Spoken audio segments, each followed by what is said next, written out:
मी तर माणसासारखी माणूस. दादा भाई तुम्हाला वेळ तर लागला नाही ना? अरे सुखाच्या संसारात 4 दिवस माहेरी राहायचं आम्हा बायकांच्या जीवावर येतं आणि तुम्ही मला आता घर सोडायला सांगताय. तिकडची ही अशी अवस्था झाली, घरात हा असा प्रकार. आता तर मला डोळ्यात तेल घालून बसलं पाहिजे. मला काही वेडं वाकडं झालं असतं तर इकडून टाकडं झालं असतं का? माझ्याकडनं आकाश पाताळ एक करायचं झालं नसतं का? मग तिकडच्या जीवासाठी पडतील ते काबाड कष्ट मला करायला नको? आमच्या गरिबींसाठी मला मोलमजुरी करायला नको? काबाड कष्ट उपसायचे आणि ते सुद्धा महाराज राहून तुझ्या मोठा पाण्याची पंचायत बोली तिथे टाकू.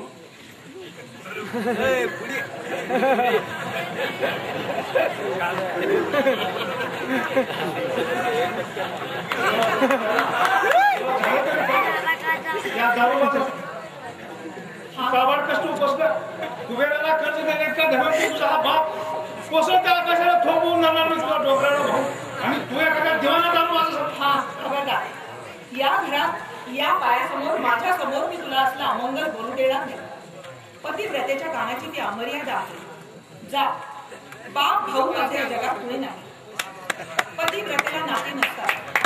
ती बापाची मुलगी नसते, भावाची बहीण नसते, मुलाची आई नसते. तर देवा ब्राह्मणांनी दिलेल्या नवऱ्याची ती फक्त बायको असते.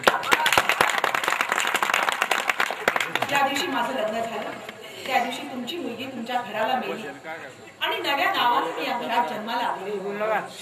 मुलीच्या लग्नाचा समारंभ आई बापाला सुखदायक वाटतो खरा, पण मुलीचं लग्न म्हणजे तिची उत्तरक्रिया हे त्या बापड्यांच्या ध्यानीमध्ये सुद्धा येत नाही. कन्यादानासाठी तुम्ही इकडच्या हातावर जे उदक सोडलं त्यानंच माझ्या माहेरच्या नावाला तिलांजली दिली.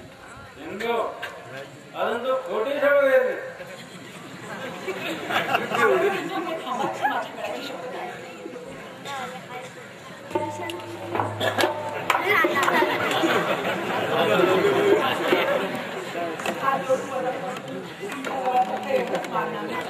तुम्ही आता या घरात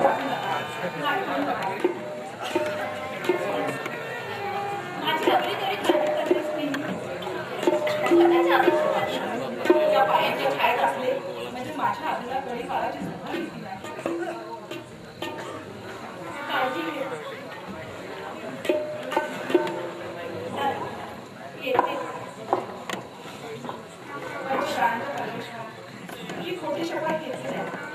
सिंधूचा सगळ्या जगाशी संबंध संपला. आपल्या दोघांच्या कष्टागिरीची एकोपर्तिका देखील घरात आली तर आपल्या पायाची शपथ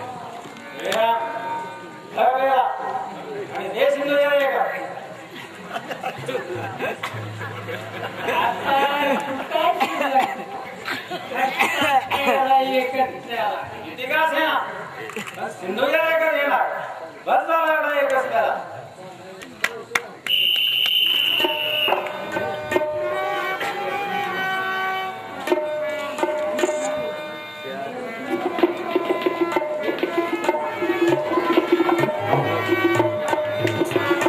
आपण व्यासपीठावर यायचं. बाबासाहेब पाटील, रमेश माने, आनंद पांचाळ या सर्वांना विनंती करतो की आपण व्यासपीठावर यायचंय. शांततामय पद्धतीनं ग्रामस्थांना सहकार्य केलं त्याबद्दल आपलं उंडराव ग्रामस्थाच्या वतीनं आभार मानतो. दारवाळकर सर वय वर्ष 75 झालेले आहे तरी सुद्धा त्यांच्या वृद्धी होत आहे. 21 रुपये मधुकर नारायण पाटील आमच्या गावातील पोलीस कॉन्स्टेबल महिला कलाकार आहेत. आदरणीय तोडकरी सरांच्या विनंतीला मान देऊन आलेले आहेत. सिंधूचे पात्र केलेल्या भारतीय गोसावी नाट्य अभिनेत्री पुणे नाट्य अभिनेत्री पुणे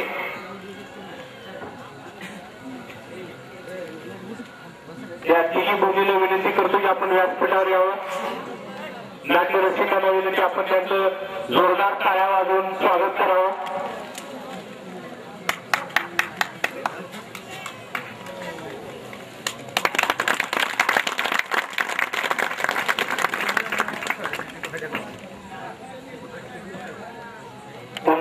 सारख्या ग्रामीण भागात आपण आलात.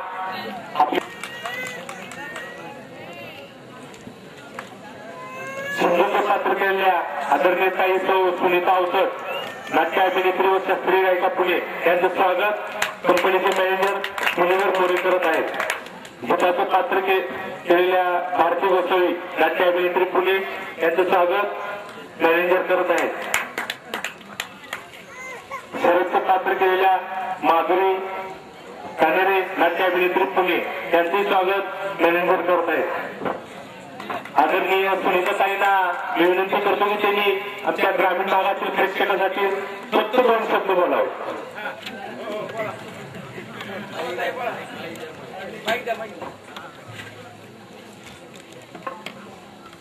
नमस्कार. संगीत नाटक म्हणलं की सध्या आता संगीत नाटकाला वाईट दिवस आहेत असं मानलं जातं, पण इथं आल्यानंतर इतकं छान वाटलं की सगळ्यांचा हुरूप उत्साह आणि मेन म्हणजे संगीत हे नाटक निवडून अत्यंत या सगळ्या ग्रुपचं म्हणजे पाठांतर इतकं छान आहे आणि आम्हालाही त्यांच्याबरोबर काम करायला खूप छान वाटलं, उत्साह वाटला. अशी संगीत नाटकं त्यांच्याकडनं पुढे व्हावेत आणि आम्ही त्यांना सहाय्य किंवा सहाय्य करायला तयार आहोत. कधीही त्यांनी बोलवावं. धन्यवाद. आदरणीय ताई उंडरगावला 25 10 रुपयाचं पारितोषिक दिलेलं आहे व ईश्वर गुरुजी तबलावादक यांनाही 20 रुपयाचं पारितोषिक दिलेलं आहे. राजेंद्र लोखंडे आशू 20 रुपये, रतन चंदे आशू 20 रुपये, महादेव बनकर आशू 20 सौभाग्याची दिनांक 2/4/2010 रोजी आहे. खंडाळा होते त्यांनी सुद्धा 51 रुपयाचं पारितोषिक दिलेलं आहे. त्यांचंही ग्रामस्थाच्या वतीने सत्कार होत आहे. सोनवणे साहेब पेठ अंमलदार नंदुरबार स्टेशन आपण सुद्धा वेळात वेळ सत्कार होत आहे. सर्व नाट्यरसिक बंधू भगिनींना विनंती की आणखी नाटक आहे. आपण आतापर्यंत शांत चित्ताने नाटक पाहिलात, यापुढे शांत चित्तानं नाटक पहा ही ग्रामस्थांच्या वतीनं विनंती करण्यात येत आहे.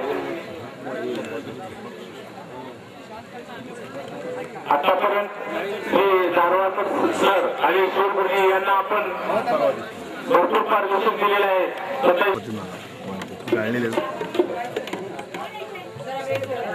अगदी साधा मी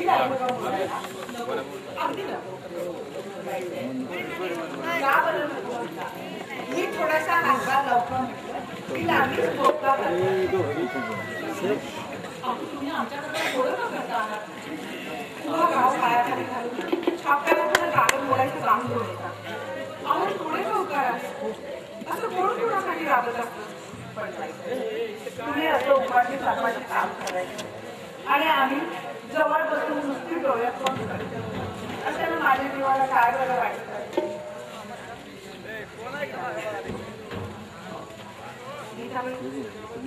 असं काम रोज तुम्ही कुठून आणलं ना म्हणजे तुमचे डोंगरावर उपकार होतील आमच्यावर. तेही समाधान मिळलं त्या देवाला ठेवलं. आज काम आणण्यासाठी सगळं गाव मिळते, पण कुठल्याच कारणाने काम शासनामध्ये लढाईमुळं कागदाचा तुटवडा पडलाय. त्यामुळं कामच निघत. मग कसं करायचं हो. त्याच जीवनचर्या जाणून काल बसून कुठं काम म्हणून नाही, तो देव सुद्धा अंतर बघायला आपल्याकडे सकाळी. आपलं दैव खोटं तिथं देवाला काय दोष द्यायचा. बरं छाप काढायचं नसतं. दुसरं कुठं काम नाही का मिळण्यासारखं. दुसरं कुठलं का देणार. आपल्या घरातल्या घरात करता येण्यासारखं असलं म्हणजे झालं. काय बरं बघाल. हो दळण नाही का कुठे मिळायचं. हिंदू कोणत्या देवाना तुला बोलायला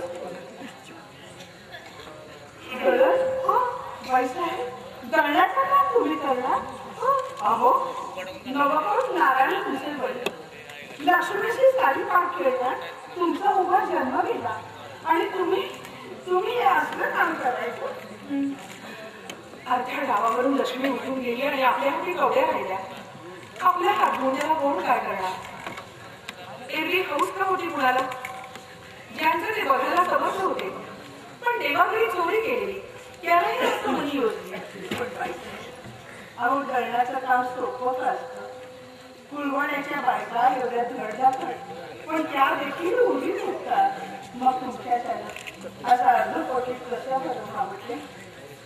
अर्ध्या पोटी नाही तर इतक्या पोटी कंबर कसून आला तो दिवस साजरा करायला पाहिजे. गीताबाई, माझं ऐका तुम्ही. कुशाल कुठं दळण मिळालं तर बघा. अहो दुसऱ्यासाठी का करायचंय हे? बघा ना मुले, बघे बघ, इलाजच कुठला, मग काय करायचं. हो, बरी आहे थोडी. आज 4 दिवस झाले सांगेल म्हणते, पण माझी आठवणच झाली तर पैसे मी सांगेल तिथे या तुम्ही. कुठे यायचं? अमृतेश्वरी. अमृतेश्वरी? इथे कशाला यायचं? तिथे की नाही पैसे आज 4 दिवस झाले लक्ष भोजनच आले. तिथं जाऊन राहिला तर गुणाधोरात जाऊन घास तरी तुमच्या पोटात जातो. तुम्हाला तो उपाय कशी काम करताना पाहिजे ना की माझ्या पोटात कसं टाकायचं तुमचं पाहिजे. काय केलं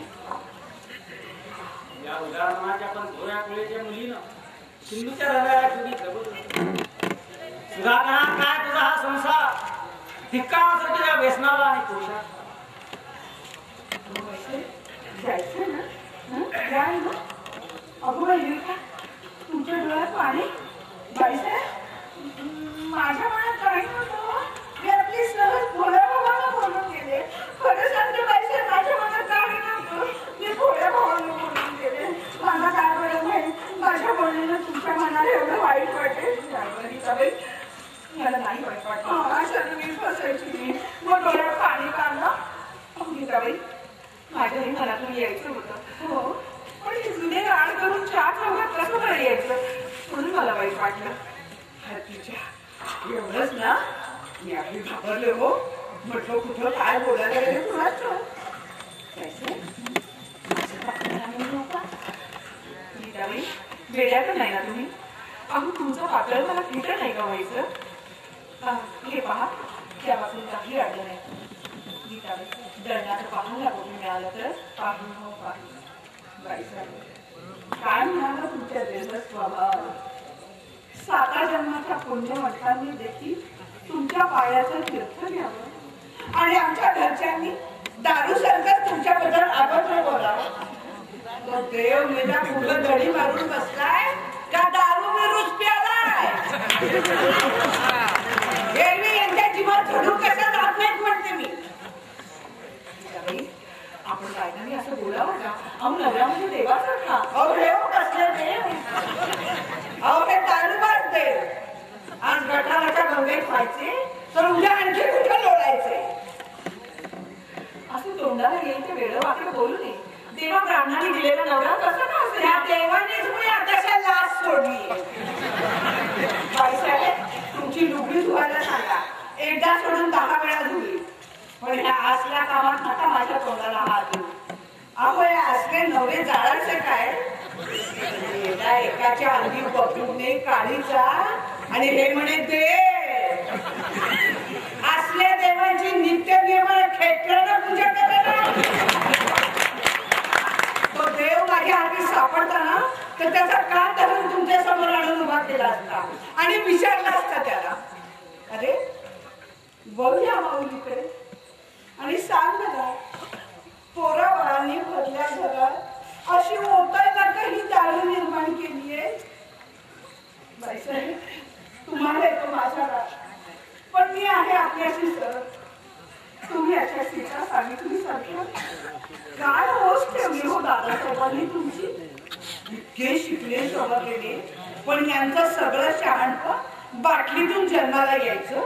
उठलेल्यावरच्या अमंगळानं त्याचं उष्टावण व्हायचं आणि मग तिसऱ्या कुठल्या तरी मजलवटीत बाईसाहेब तुमच्याकडे पाहिलं ना की माझ्या जीवाला असा फाटा फुटतो का. मला सांगा काय केले हो दादासाहेबांनी तुमच्यासाठी. कधी गोळाभर अन्न दिले वेळ का कधी गोडभर किंडी आणली घडवतीसाठी. आज लोक दारूच्या पाठीला पुढे मारून बसले ना यांच्या मोठ्याल्या बुद्ध्या. अहो हे कसले देव. अहो हे शेंदूर कापी देव. यांच्यावरचा शेंदूर पिऊ आपण मुळू रडत बसायचं.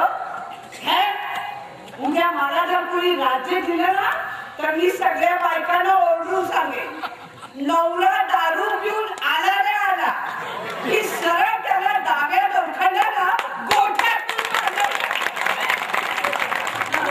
नवरा म्हणे देवासारखा. अशा नंतर नवरेपणाचे देवारे माजले. अहो दारू पितो तो कसला देव, माणसा देखील जिम्मा व्हायची नाही त्याची. आपण कशाला जीव पिटवून आपला धर्म सोडायचा? हे पहा, बाळ भुकेलाच मला त्याच्यासाठी थोडंसं दूध घेऊन ये मला. चला मी तुम्हाला भांडा देते.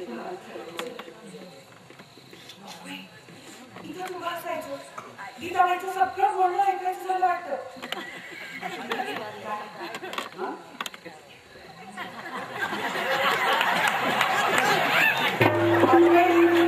दादासाहेब इथूनच होते वाटतं आणि माझ्या जीबीची टक्की सारखी चालली होती.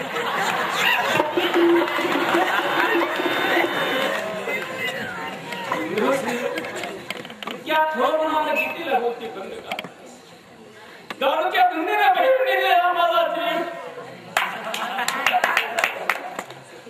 गीतेचा एक एक शब्द चावकाच्या फटकाऱ्याप्रमाणे लागत होता. गीतेचं खोटं काय हिंदू नवऱ्याच्या पोटात दडी धरून बसलेल्या दारूची तुम्ही कदर केली म्हणून खांबाच्या कुंडीवर बसलेल्या विंचवाच्या नांगीप्रमाणे ती तुम्हा सर्वांना छेडते आहे. सुधाकरा काय तुझा हा संसार केवळ दारूच्या नादाला पशु बनून काय या देवतेची विटंबना तुझं सारं शहाणपण गेलं. अरे मी या तोंडाला दारू केलं, या तोंडामध्ये मी दारू केलं, तोंडे आता देवीला कसं असं का बरं करायचं ते? गीताबाई आपल्या फटक्या तोंडाच्या आहेत, त्यांचं बोलणं असं मनावर घेऊ नये. आजपासून मी दारू पिणं सोडलं. खरंच का हे? असं झालं तर देवच पावलं म्हणायचा.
ब्रह्मपुरीच्या पवित्रतेला तिलांजली दिली. ज्या तुझ्या बापाच्या घरी दररोज सदावत झाला की आज तुला एका अण्णाला अशी महाग केली. गीतेसारख्या मुलीनं तुला सहज लहानपणी बाहुलीच्या खेळात शिमुकला अंतर्भाग धरण्यासाठी बेदरकारपणे तू पैठणीच्या धांदोट्या केल्या असतील तरी तसं कोणाला काही वाटलं नसतं. त्या सारख्या लोड्यामुळे बाहेर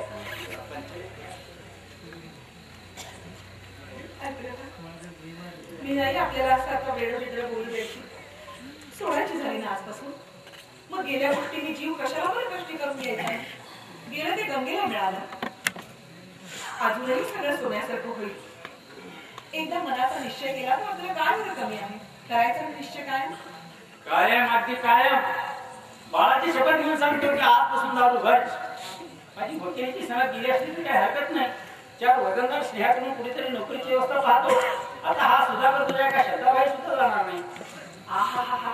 असं झालं तर अमृतेश्वराला लक्ष वाकी लावून लक्ष वाकीच काय पण पंच प्राणांची पंचायती पालवून ओवाळणी करेल. आपले एका शब्दासाठी माझ्या आनंदाला पिघवून पुढे झालं आणि आता खेळणं झालं. ही सोन्याची अक्षरं मी कुणाला सांगू आणि कुणाला नको असं होऊन गेले.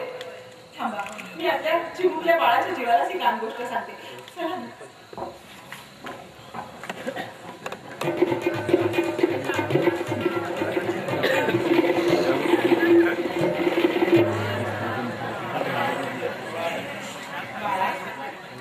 बळा ऐकलंच का? अरे ही सोन्याची गुढी घेऊन तू बाबांकडे भाईकडे दूर धावत नको का जायला? मलाच तर विचारतो. इकडेच विचारस. ऐकायचं ना, त्याला सांगायचं. बा आज तुझी शपथ घेऊन सांगतो की या सुधाकरांना दारू कायमची सोडली. अगदी कायमची सोडली.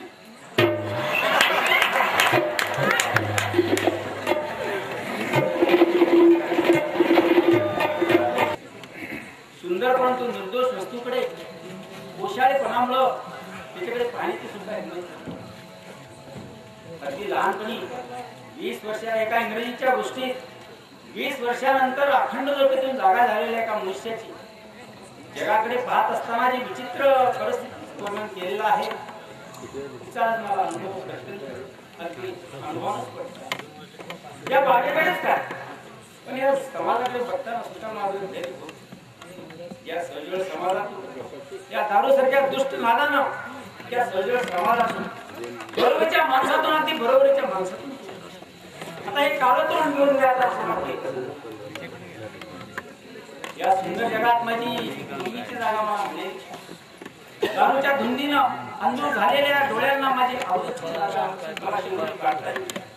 हजारो शंकांनी जीव सज्जनाच्या पुढे आश्रयाला जाण्यासाठी माझं मन हा दिवस प्रत्येक ठिकाणी राहून आल्यानंतर प्रवासाला जसं आपल्या गावात फिरताना किंवा आजारात बरेच दिवस खिटकत पडून वेळ झाल्यानंतर आपल्या घरात फिरताना जो अपुरा भावपणा वाटतो तो या दारूच्या.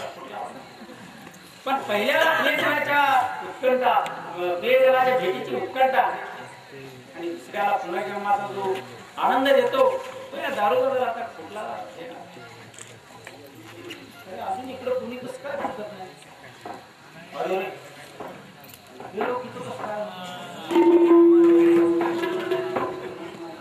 माझ्या खाणाखुणा अजून दारूच्या खाणाखुणा अंगावर आहेत तशाच आहेत. म्हणून निर्वसनी जगात जावत नाही म्हणून मी माझ्या आर्य मदिरा मंडळातल्या दोस्तांकडून काहीतरी मदत घ्यावी म्हणून त्यांची भेट घेण्याच्या दृष्टीने आलो. तरी गतपातकांची पिशाची माझ्या पुढे दत्त म्हणून उभी राहिली. सुधाकर, अरे चांगलाच मुंगारा दिला. अरे सारा गाव लुकून लुकून थोपलो.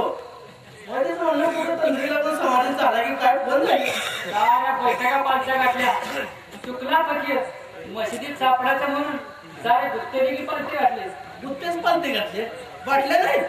नाही नाही सारे गटाराला गाळ उपसला तो तुझा कुठंच पत्ता नव्हता. साहेब आता वेळ जास्त झालाय.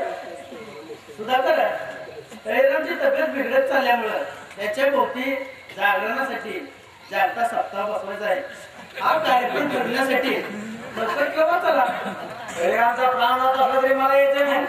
असा वैतागला कशाला बैठकी नुसती नाही. हा कसं काय सांगू मी तुम्हाला? अहो आताच नाही तर कधीच येणार नाही. तू नाहीस तर बैठकीला रंगत नाही. अरे बर्फा वाचून मिसकीला तशी तुझ्या वाचून मदशीला मजाच नाही. मी दारू पिणं सोडलंय. काय दारू पिणं सोडलंय? हो यानंतर काय बद्दल बोलतोय? अरे दारूच्या तुमचे सुद्धा असं कधी तू करायला नव्हता. अरे मद्यपान सोडून तू करणार काय आहेस आता? हा? एखादी गोष्ट आपली म्हणून जवळ केल्यावर पुन्हा असते तू बुद्धी. अरे स्वतः निधन श्रेया धर्म भयावर काय खांदर बरोबर बोलला. अरे दोस्त आपणास आपला चल हे घे, पुढून घ्या. चला आणि साहेब आता सांगण्यात काही उपयोग नाही. आता आपली काळ आपोआप थंड पडू दे हेच उत्तम. ती निवडण्यासाठी त्यात जर पाणी टाकलं ताळकन पडकायचं. आणि तेवढ्याच घटनेपुरता पश्चाताप आहे. जास्त काय टिकायचं नाही. तेव्हा थोडं तिराने घ्या. गाडा आपोआप रस्त्याला लागेल. सुद्धा करा आम्ही तर जातोच. पण तू जर स्वतःहून क्लबात आला नाहीस ना हे योग्य करून ठेवेल. ब्रह्मवाची लक्षात ठेव.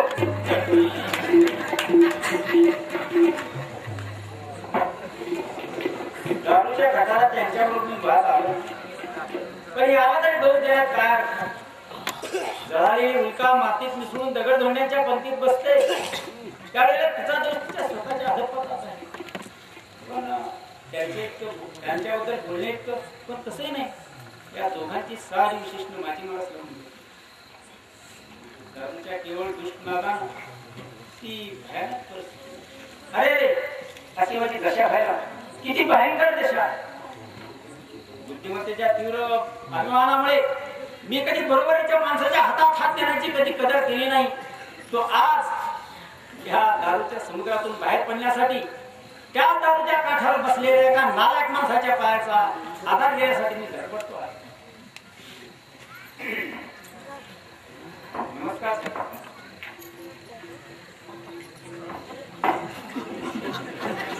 अरे निर्दयी सुधाकराच्या स्वाभिमानाला मारण्यासाठी या बेपरवाईच्या हत्यारा घेऊन दुसरा हत्यार आरोग्याच्या शेवटच्या सत्राची उपाययोजना.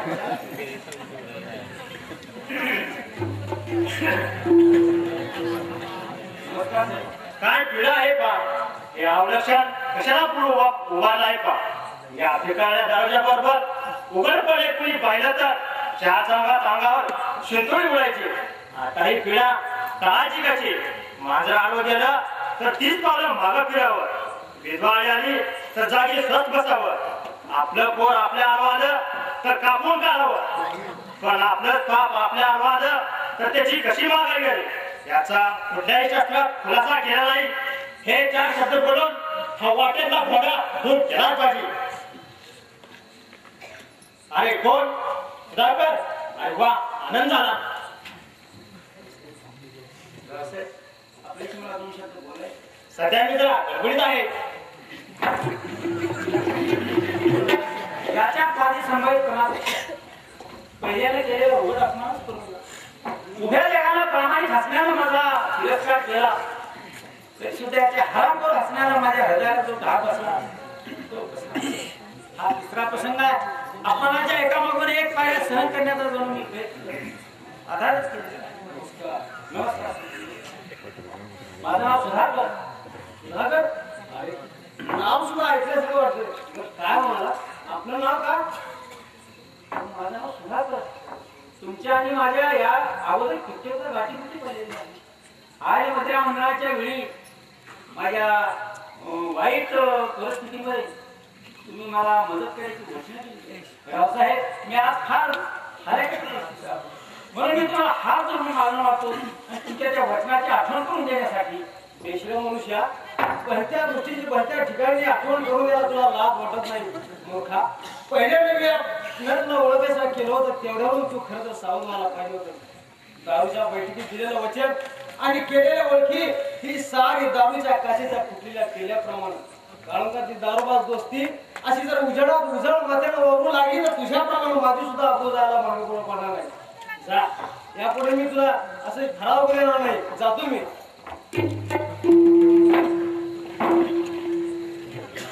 दुर्दैवा सुधाकराच्या निर्लज्जपणात आणखी थोडीशी धरती आहे. रावसाहेब, मी फार अडचणीत आहे. मला एखादी नोकरी पाहिजे. मी फार अडचणीत आहे. अति कापून देणं, अति तुझे पाय धरून मी तुम्हाला विनंती करतो की मला एखादी नोकरी. तुम्हाला नोकरी तुम्हाला नोकरी काय पाहून द्यायची? तुमची विद्वत्ता, तुमची लायकी आणि तुमची हुशारी. माझी लायकी बदलल्याला थोड कल्पना कशाला? पट्टेवाल्याची, हमालाची कसली तरी नोकरी द्यावं. 3 पोटाचा प्रश्न आहे म्हणून पंचायत. एका पोटासाठी गाढवाच्या रोजमेऱ्यावर कुंभाराचा उकिरडा सुद्धा वाहण्याची माझी तयारी आहे. तुम्ही आमच्या पाठच्या भावासारखे, मग आम्ही तुमच्यासाठी काय नाही करणार? आहे एक नोकरी, दरमहा 15 रुपयाची. हा नाही 15 साहेब, पण ती आहे एका कंत्राटदाराकडे स्टोर सांभाळण्याची. चोरी फावडी होय नव्हे, 5-50 जंगमाल तुमच्या हाती खेळायचा. सुधाकर, तुमच्याजवळ खोटी भाषा नाही व्हायची. त्या जागी अगदी लायक सचोटीचा माणूस पाहिजे हो. एकदा निशा पाण्यासाठी 2दा जर कराराकडे नेले तर किमान त्याला जामीन तरी हवा.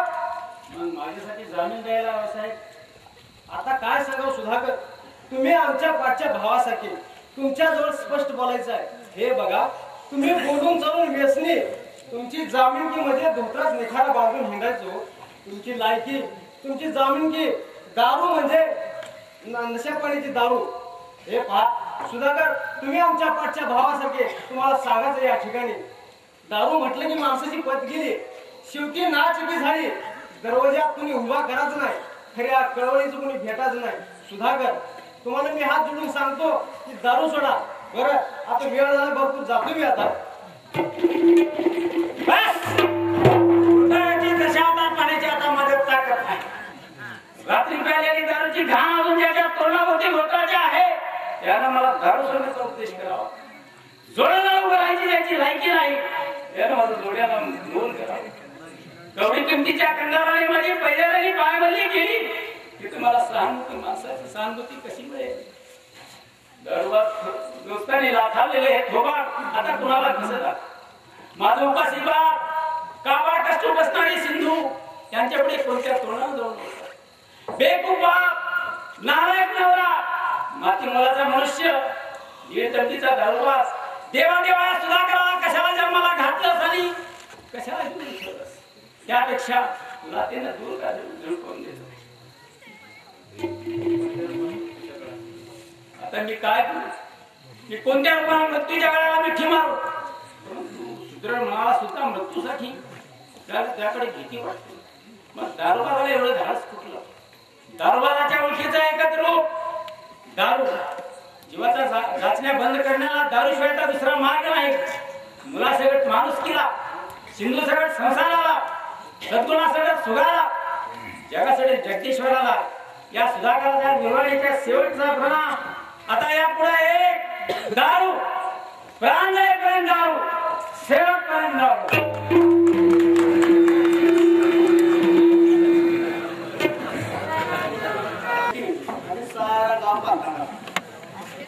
पण सगळा गाव डॉक्टरांनी वैद्याने भरलेला हो. पण असा दारू पिणारा डॉक्टर किंवा वैद्य औषधा कुठं सुद्धा मिळायची पंचायत. बरं झालं काय शेवटी? आपला सोन्या बापू हिंडतोय अजून गावात. आपल्याला काय एखादा दारू पिणारा वैद्य आढळला नाही. पण शेवटी एक इसम मिळाला.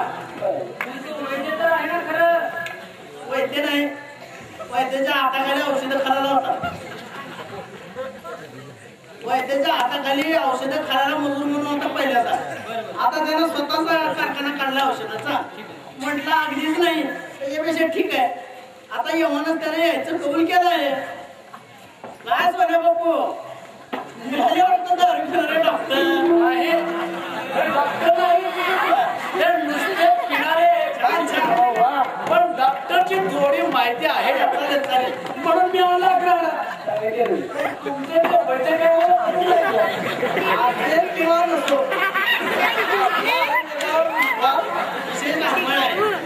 वैद्याला कळत नाही आणि डॉक्टरला कळत नाही.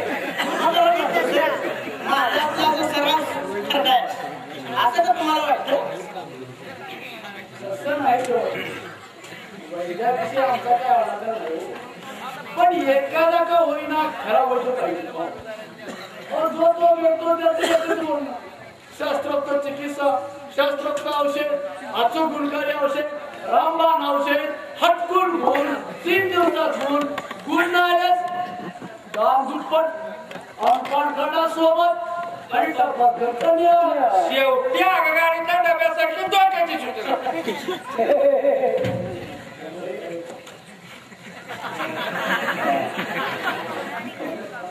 त्यामुळे खरा वैद्य आणि खोटा वैद्य ओळखणं म्हणजे एखाद्या रोग्याची परीक्षा घेणे इतकं अवघड होतं. वैद्याविषयी आमचं काही अनादर नाही, एखादं होईना पण खरा वैद्य पाहिजे. आपली परीक्षा पूर्ण झाली म्हणून समजा. आपल्या पुढे हजर आहे. आमचे औषध शास्त्रोक्त असून रामबाण असतात. हटकून गुण 3 दिवसात गुण न आल्यावर दुप्पट पैसे परत अनुपान खाणं सोबत टमाटर कसं दिला विशेष सूचना. कसं आहे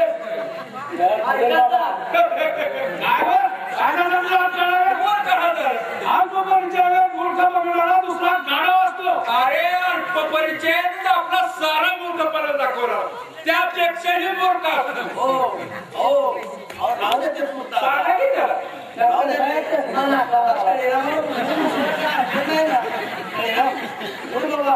डॉक्टर वैद्य गोळा केले जातात.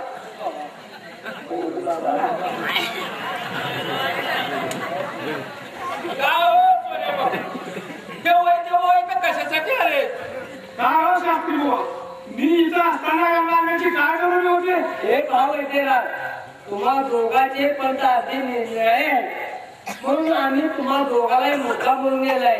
हो आधी कशी आधी खरं एका नवऱ्या मुलाला एक नवऱ्याची 2 नवरे किंवा एका मुलाला एका बापावरची 2 बाप.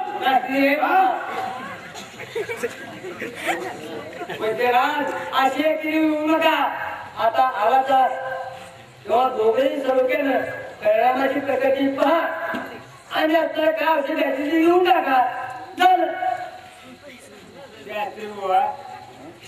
या दोघांपैकी मी एकट्यानं मरणार नव्हतो म्हणून या दोघांना असा आपला गैरसमज या रात्रीच्या औषधामुळे झालेला. बरोबर या आमच्या औषधात काहीच जीव नसतो. औषधात जीव नसू द्या पण रोग्याचा जीव घेण्याची शक्ती असली म्हणजे झालं. नाही तसे नाही का आमच्या औषध. हे पहाट वेळाचं औषध एखादा दिसत नव्हतं त्याला हे दिलं. अहो त्याला अंधारात सुद्धा दिसत. याच्या तोंडाला कुरूप घालील अशी कळे आहे आमच्या औषधाची. हे पहाड वड्याचं औषध एका जन्मांताला दिलं. त्याला अंधारात दिसत पण डोळे मिटून घेतलं तरी सुद्धा दिसत. 16-17 लोक आहेत. त्यापैकी जनोकर लोक माझा जीव घेईल असं मला वाटत. पण यांच्या या दोघांच्या चढावडीवरून माझा या दोघांपैकी कुणी तर पैसे जिंकेल असं मला वाटत. असं म्हणून मग काय काढून राहू दे आपल्या शांतपणा आपल्या जवळ. मी देणार आहे याला औषध.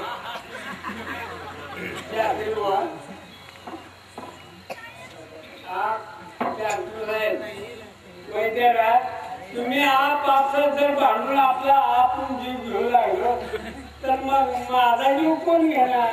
तुम्ही आपसात भांडू नका.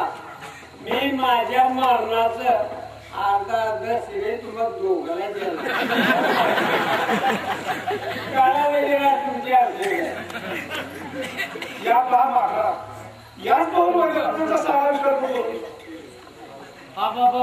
ह्या मात्रा एखाद्या नवशिक्या कवीच्या पदातून सुद्धा एक मात्रा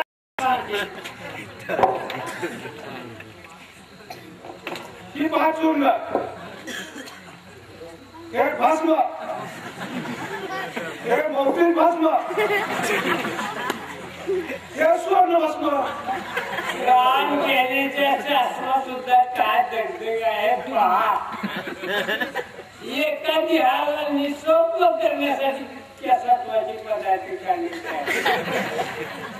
एका रोग्याला निसर्ग करण्यासाठी इतक्या पदार्थांची तयारी करायची तयारी.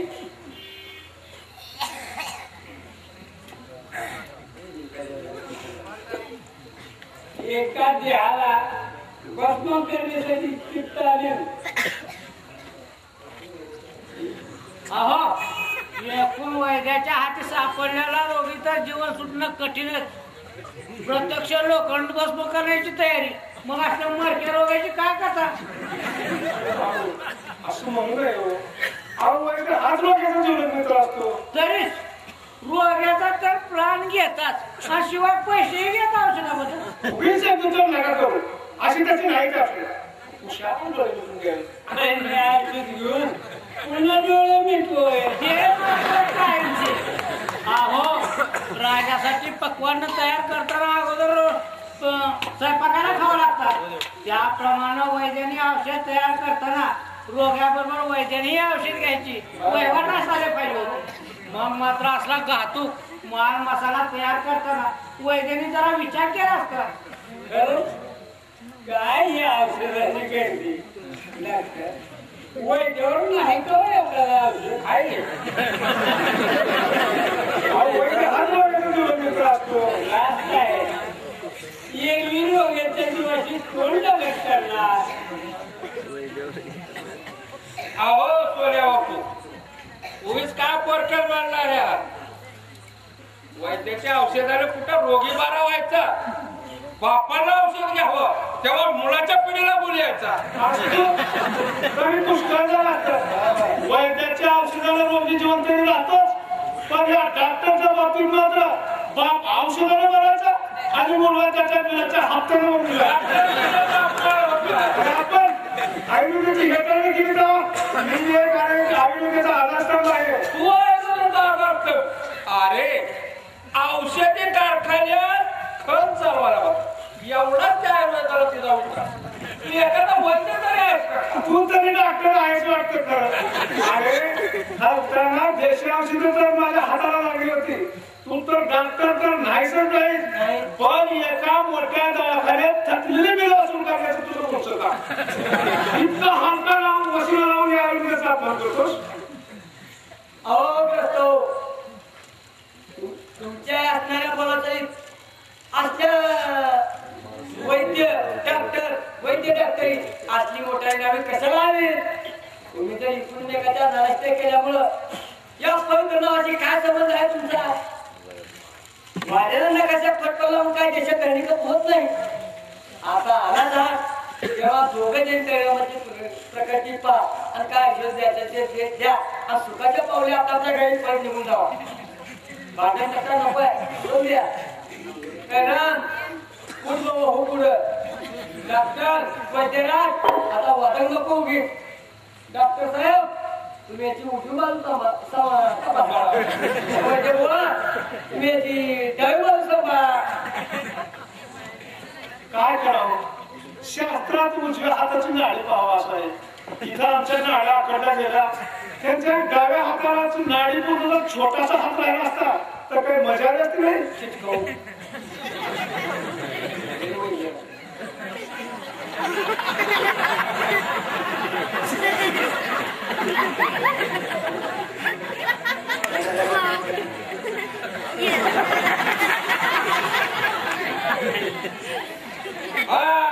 नाडी झाली आता जीव काढा. जीव याची का माझी ज्या जीव डोक्याला दोन तोंड असतील तर बोट निराळी होती. नुसतं जीव लढत पण आहे नुसतं हात पाण्यावर लागलं पाहिजे. जरा बरा असतो आता हात दाखवला एका तोंडाने छोट तोंड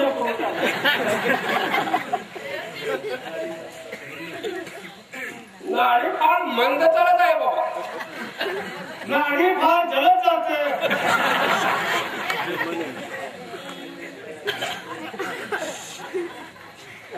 हळदीने हातपाय गार पडले आहेत. उष्णतेने अंगाला हात सुद्धा लावत नाही. झोप लागत नाही. सुस्ती उडत नाही. रक्तसंचय कमी झाला आहे. रक्तसंचय फली झाला आहे. रक्ताचा पुरवठा केला पाहिजे. फसण्या टाकून रक्तस्राव करायला पाहिजे. हा नाहीतर क्षयावर नाही बरं का. नाहीतर मेघरती होईल. काय कळलं आहे जमीन असून असं कसं म्हणतात रात्री या दोघांपैकी एकट्यानं मी मरणाजोगं नव्हतो म्हणून आणलं. असं कसं म्हणतात. अर्ध शिशिकच्या वेळी नाही का अर्ध डोकं दुखत तेव्हा एकीकडे एक डोळा येतो आणि दुसरा जातो. असं काय. शिवाय यांच्या आमच्या शास्त्रात कुठं जमत नसेल त्यामुळे हा फरक असायचाच की. मग ठीक आहे. माझ्या शरीराची वाटते कसे दुर्दशा एक बाजू वेगाने फुगून दिसते आणि दुसरी बाजू खेळानं फुगून दिसते. गाडी पैलवान बाजूच्या होती. पैलवान बाजूला मी हसून लागली. एका बाजूने मेला असलो तर त्या बाजूने मेल्या बाजूला मी खांदा द्यायला तयार. परीक्षा पुढा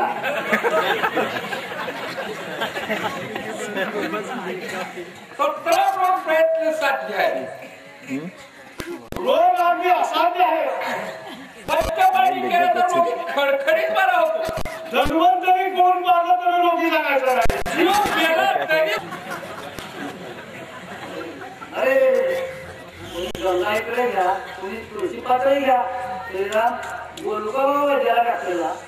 डॉक्टर नको, तुळशी पात्र नको, गंगा नको, मला काही नको. माझं मरण अगदी जवळ आलंय. मला थोडीशी दारू पाजा. तुळशी पात्र ऐवजी तोंडावर एक फूल ठेवा. जशी सासका लागला म्हणजे दारू तोंडाची सांगणार नाही. मला थोडीशी दारू द्या. याला म्हणावं खरा दारूचा अभिमानी. पुढच्या जन्मी ह्यापेक्षाही मोठं दारूबाज होणार. भगवंताने तिथे लिहून तुलेलं आहे. मला थोडीशी दारू द्या. म्हणजे मला अखेरची इच्छा सांगायची आहे. थोडी दारू द्या म्हणजे अरे आणखी तू दारूला त्याच्या पात्र नाही. पिऊ द्या त्याला. अशा वेळी नाही म्हणू नका.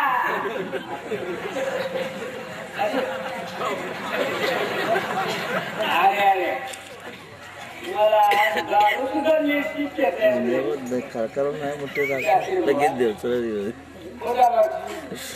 मी आता मरतो.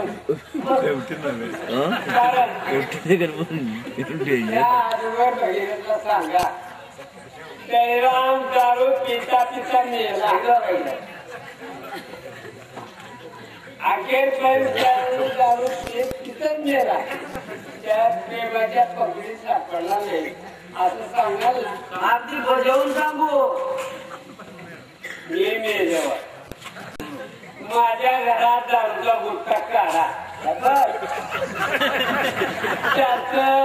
त्या गुटख्याचं नाव कैराम मोफत मजालय असं ठेवा. ते रात्रभर उघडे ठेवण्यासाठी खटपट करून परवानगी काढा. म्हणजे त्यात आले गेल्याला अडचण वाचणार नाही.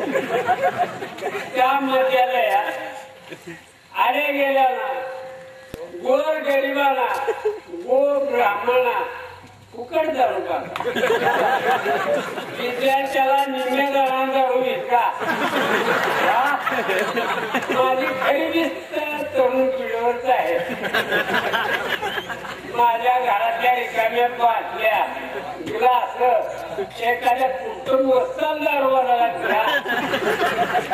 माझ्या वर श्राद्धाच्या दिवशी जिरू करण्यासारख्या असं पात्र बाबनाला दारू बाबा.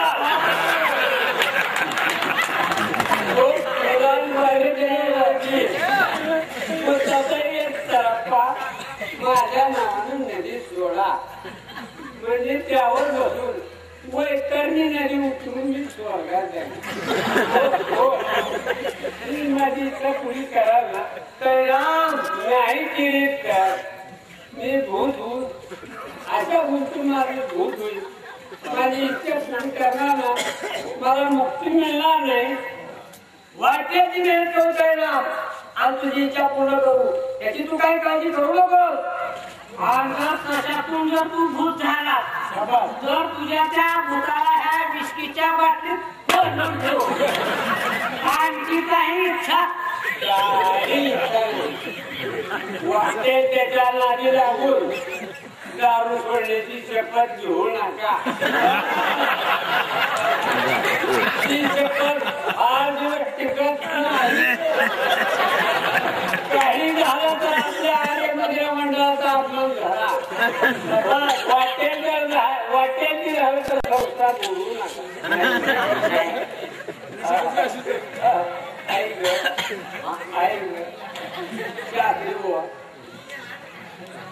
मला आणखी थोडी दारू द्या आणि माझ्या बरोबर तुम्ही सारे शेवटची घ्या. माझी हेल्थ भरपूर रंग करा. तू मला मिळेल काय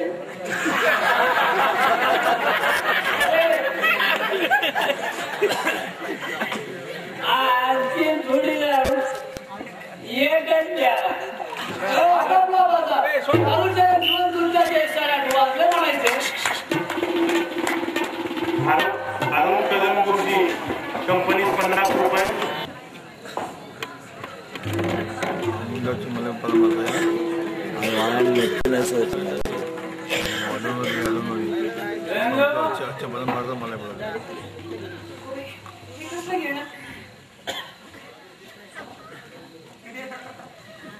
मला पैसे पैसे मी कुठे आणू पैसे? पैसे नाही माझ्याजवळ. पैसे देतेस का? घेऊन 2 पैसे होते ते बाळाच्या दुधासाठी दिले. काय रे दिले म्हणजे बाळासाठी पैसे नको काय द्यायला? हे बाळा माझ्यापेक्षा जास्त आहे का? झेंडो तू परिवार नाही ते गाड्या रांगणार काय बोलणार आहे? शिव नाही आता मी त्याला ठार मारून टाकलो.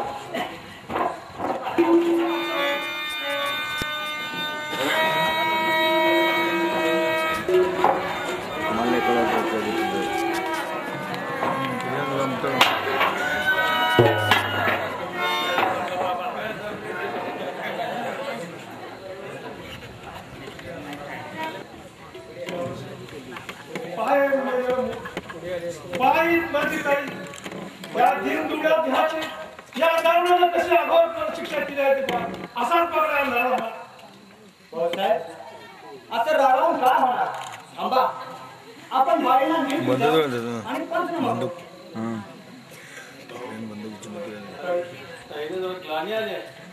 ग्लानी ही तळी हे सारं राक्षसाचा अघोर करणं आहे. काय वाटते पण ताईच्या पंचताला दरोडा घालणाऱ्या दारुड्याला काहीतरी भयंकर शिक्षा भोगायला होती. अक्कलवान गुन्हेगार म्हणा किरवान नैमुक्त पशु म्हणा पण कुठला तरी याला परत बोलव. माझी ताई म्हणजे देवी आहे. नवरा म्हणून ठरलेल्या या जनावराची पंचप्राणाच्या पुष्पाने ती पूजा करण्यासाठी इथे उंचून आहे. काय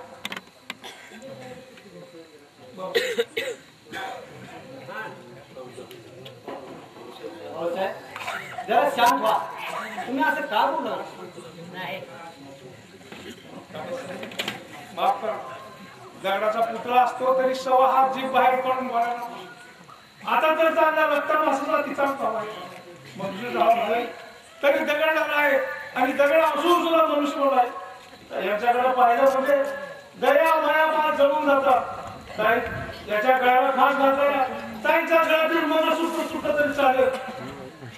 काही उठ बरं ताई ते पौधा सहित सुद्धा जबाब देण्यासाठी आले.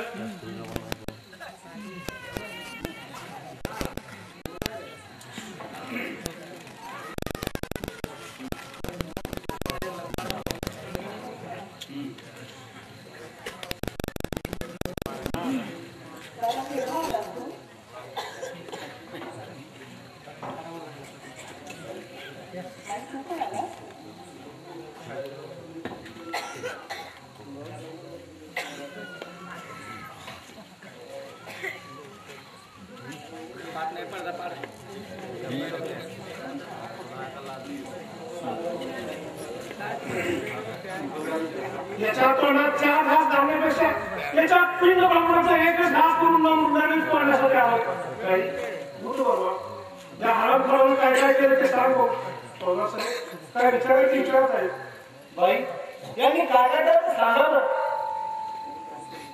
यांनी काही केलं नाही. कुणी सांगितलं आपल्याला हे? मग मुलाला काय झालं तुम्हाला हे पटावर लागलं कसं? मी 2 दिवसाची उपाशी होते तेव्हा मला राहून राहून भोवळ येत होते. जिन्यावर खाली उतरताना मूल अंगाखाली आले आणि कपाळाला खूप पडली. इकडच्या काही संबंध नाही त्या.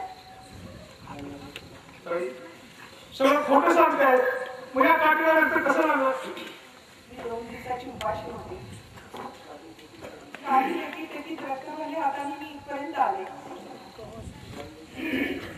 बाई हे सारं खरं आहे का? सांगते ह्याच्यावर विश्वास ठेवा. बाळासाहेब हे उघड खोटं बोलत काही तुला माझी बाबाची तुझ्या नवऱ्याची शपथ आहे खरं सांग. दादा मी सांगते हे सगळं खरं आहे. माझ्यावर विश्वास ठेवा. ते 7 फूट आहे काय करावं? भाऊसाहेब काहीच करता येणार नाही. अहो आपला राग किती अनावर झाला असला तरी अशा यांच्या पुण्यात पुढे तुमचं असं काहीच नाही. न्यायाचं शास्त्र किती शिक्षण असलं तर अशा पतिव्रतेच्या पुण्यात पुढे तुमचं आमचं काहीच नाही. जर पतिव्रतेच्या पुढे आग जर आले तर आपलं काय सांगणार? तिच्या सांगण्यावरून हाम खाणारा मोकळा सोडता का?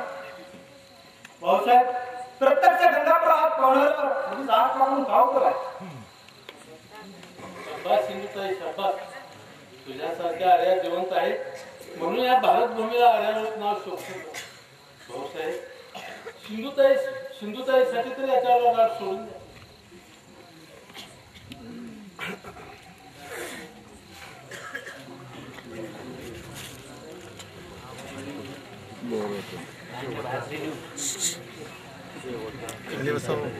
चला भाऊसाहेब प्रत्यक्ष एवढी फिरत काढून घ्या म्हणजे झालं.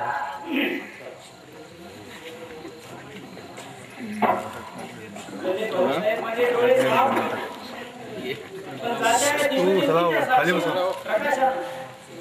मी माझा रस्ता पाहू शकतो म्हणजे माझा रस्ता चुकला. तुला कधी कोर्टवर बोलून आम्ही मिळून दिलं नाही. तुझ्या पोटचा गोळा मी दिसून तुझ्या देखत ठार मारला. मी तुला मारायला लागलो. सिंधू उडा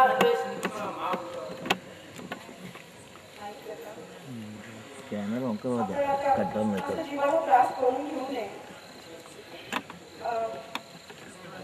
आणि यापुढे कधीही घेऊ नये आपण. माझ्या मी तुझ्या आज्ञा ओढण्यात घालवला आणि शेवटच्या आज्ञा पाण्यात का मी हा केसरी नाही. मला अजून हा शेवटचा एकच काळ घ्यायचा आहे. दुर्दैवी जीवा आता माझ्याकडे पाहू नकोस.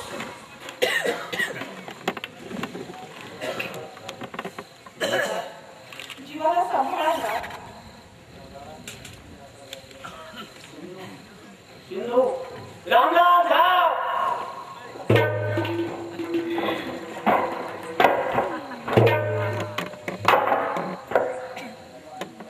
अन्नाला आहे वेळा असा घात करू नकोस.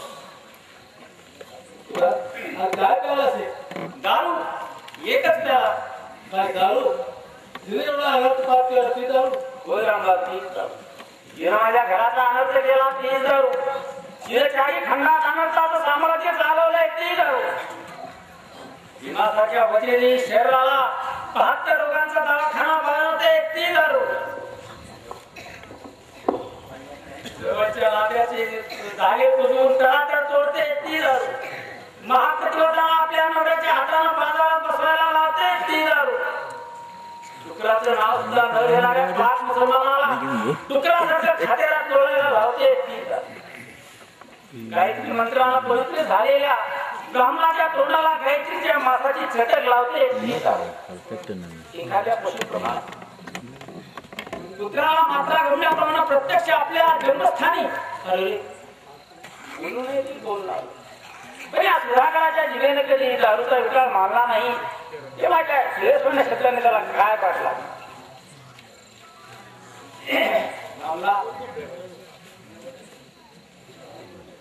कान करून आहेत या सर्वांचा अंगात होण्याचं कारण एकच.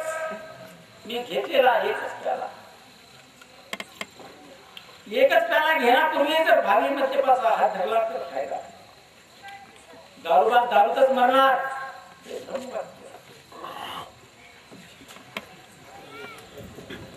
ज्याप्रमाणे जळजळीत असलेला मारण्यासाठी त्यामध्ये पुष्कळसं पाणी घालावं लागतं. ज्याप्रमाणे शेवटच्या एकच प्याल्यामध्ये रसकापुरासारखे हे भरपूर विष घालावं लागतं. त्यात रसकापूर सुद्धा अरे भयंकर विष प्यायला असतोय. विष पिऊ नको तर काय करू. माझी ही देवी गेल्यानंतर माझ्या या जगात काय राहिलं. ताई गेली सिंधू गेली दयेची सिंधू गेली. माझी सिंधू आटली दयेची सिंधू करून रसाची सिंधू का सागराला मिळाली नाही. या सुधाकराने निर्मिलेला दारूच्या पेला या सुधाकराचं सारा जग एकच त्याला पुरून गेलं. वामन आणि देवाला उभ्या त्रिभुवनाचं माप घेण्यासाठी अवाढव्य 3 पावलं टाकावी लागतील. पण त्याचप्रमाणे माझं मात्र उभं त्रिभुवन या पायावर खाली या पायावर मस्तक ठेवला असताना मला मरण आलं पाहिजे. पाय धरून जिथे सोबत जातो म्हणजे मला गर्गात. रामलाल कान बुडून आहेत असा बेदरून जाऊ नकोस. रागावू नकोस. हा भेद त्याला आणि सर्व जगाला सांग. आल्या गेल्याला राजाला रंगाला शिकल्याला आळण्याला मला त्यास ओढत नाही. मी तुला सांगतो सर्वांना जो भेटेल त्याला सांग. काय पातक करायचं असेल ते पातक कर पण दारू घेऊ नको. 3 दिवस 3 पली झाले. तुला गेला सिंधू गेली मूळ गेलं घर बुडालं नाव बुडालं वंश पण बुडालं. हे 3 दिवस त्याच्यात बुडाले